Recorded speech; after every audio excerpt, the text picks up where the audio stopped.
How can you not love a Corsair? Isn't it one of the coolest planes ever? If you don't think that, I'm not really sure how you would think.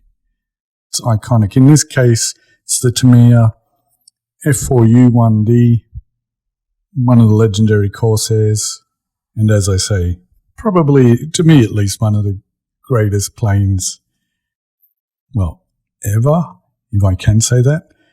As usual, typical Tamiya quality, plenty of sprues, and a ton of plastic there. These are big planes. You can't get around that. They're 1/32nd, so you can't exactly ignore them when they're sitting on the shelf. I'm not going to go through all the sprues and different bits and pieces. Everything is there that you need. In this case, I picked up the kit off my son, and I had sat on it for 2 years. He had started mostly work around the engine, so it's a bit of a mixed bag, and I'm expecting a few missing pieces along the way.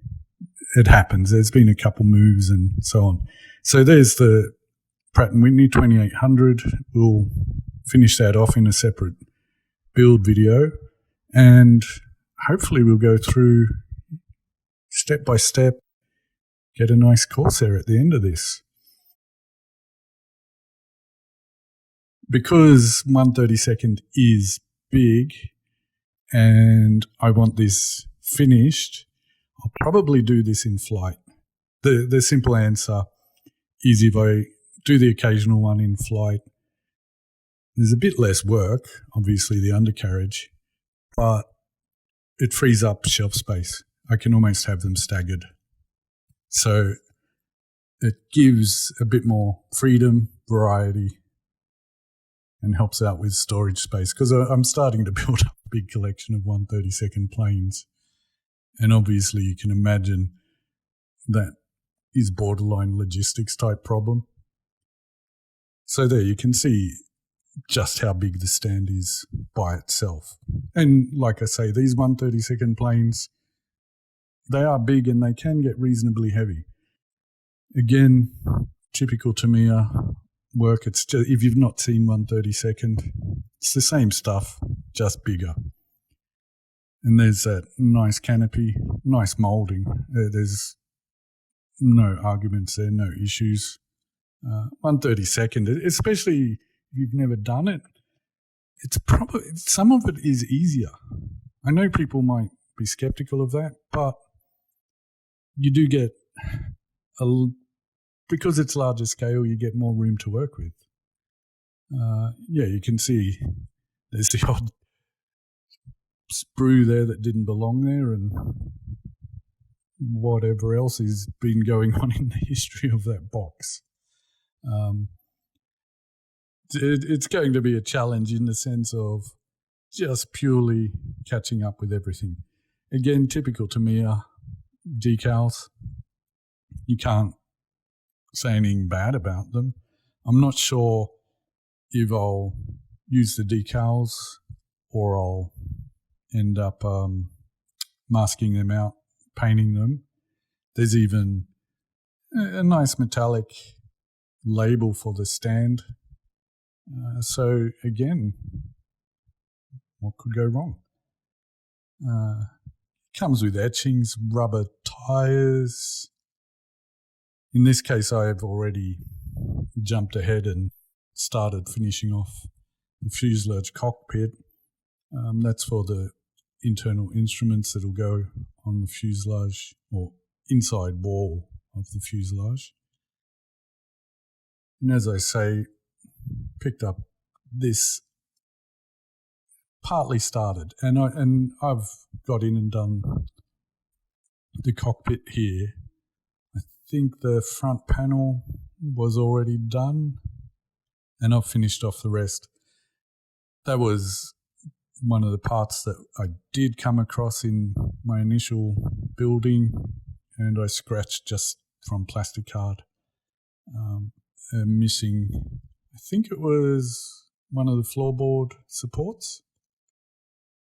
Since then, basically I've just painted the inside of the two fuselage shafts, done the cockpit, And again, yeah, it's just cool. I get a kick out of these 1/32 planes.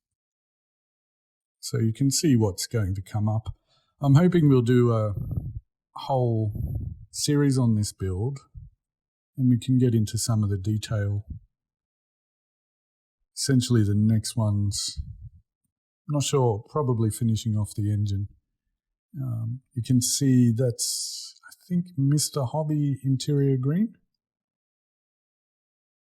But it also gives a good indication of the final size that you're going to get. Here we've got basically actually I should say a really nice booklet that comes with these kits, because it is easy to go, oh, Tamiya costs a bit more. And that's definitely true, especially if you compare to Trumpeter and so on.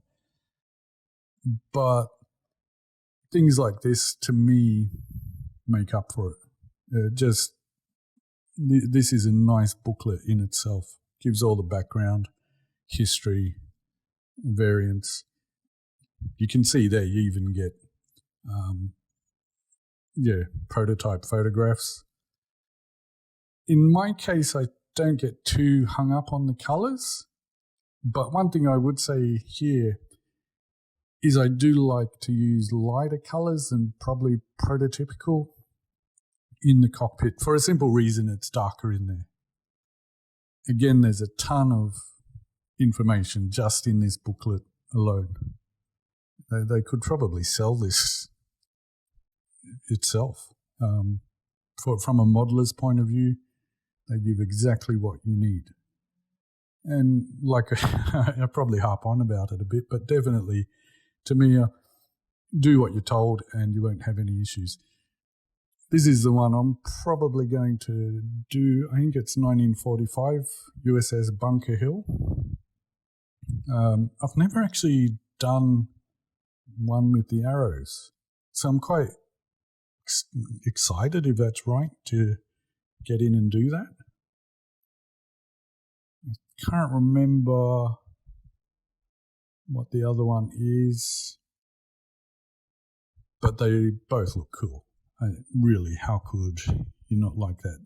When I see these, I start daydreaming about doing even more of them, but one at a time. Typical instructions, probably the only difference to an 148 or 1/72 is the printing's probably a bit bigger. I'm not sure. There is obviously a bit more detail, just purely because of the scale. But if you've seen Tamiya instructions before, there's not going to be any big surprises or shocks. I think the big shock, if you've never done it, might be just things like the engine detail. But having said that, even one of the 72nd these days can go into massive detail on something like the engine or internals. I've even done internal radios.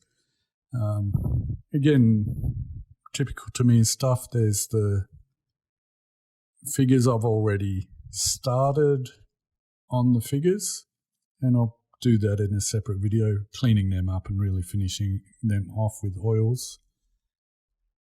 That's what comes in the box. So yeah, definitely plenty of stuff. Bit of hesitation on my part as to what is missing. I know all the sprues are there, but there could be odd pieces missing. So there it is. I hope you will join me on the rest of this build series. There's going to be a lot to see. Thank you for watching. Hope to see you again.